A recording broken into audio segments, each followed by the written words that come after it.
Tapos pababayaan kayo? Gusto mong bumalik sa Cebu? Ay sa ano? Saan ka ba? Sa Bisaya? Butuan City, sir. Sa? Butuan. Buto. Ba't naiyak ka po? Gusto ko na kasi umuwi, sir. Gusto niyong umuwi? Magkano ba pamasahe doon? Ang mahal kasi, sir. Magkano?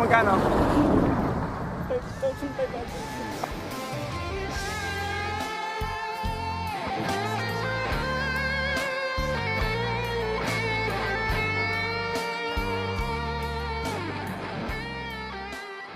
Saan ka ba nakatira ngayon? Ito lang yung bahay ko, sir.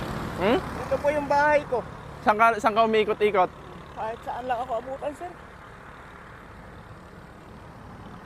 Hindi. Nagpapapunta ka ng Muñoz? Hindi. Opo po. Galing po ako sa Munyo, sir. Ilang araw ka na po dito or ano, taon? Simula po ng 2020. 2020? Tapos hindi ka pa rin nakaipon?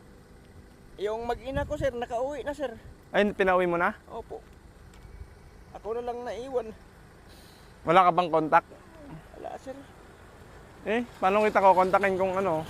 Wala man ako, sir, nga pang ano, sir. Pero saan ka po lumalagi? Dito lang sa ano? Umingan? Hindi, sir. Paikot-ikot na ako, sir, kung saan ako pwedeng makakakuha ng pagkain, sir. Naku po, mahirap yan ah. Ano, Paano kita matutulungan? Kunyari may magbibigay ako ng ano, ng pera, saan kita hanapin? hindi ko alam, sir, kasi mahirap naman mamerme, sir, nga, ano, wala naman akong pagkain nga kung hindi ako mamumulot ng kalakal. Wala po yung pagkain. Ano po ba pangalan nyo? Jerry, sir.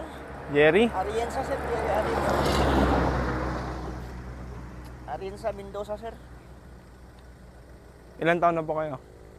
Nag-50 po ako noon, July 7, sir. Sure ka, gusto mo na umuwi? Gustong-gusto, sir. Paano ko makakasigurado pag binigyan kitang perang makakauwi ka? Kahit ticket, sir, lang, sir. Kahit hindi pera, sir. Kahit ticket lang. Paano kita hanapin kaya? Sana meron kang talagang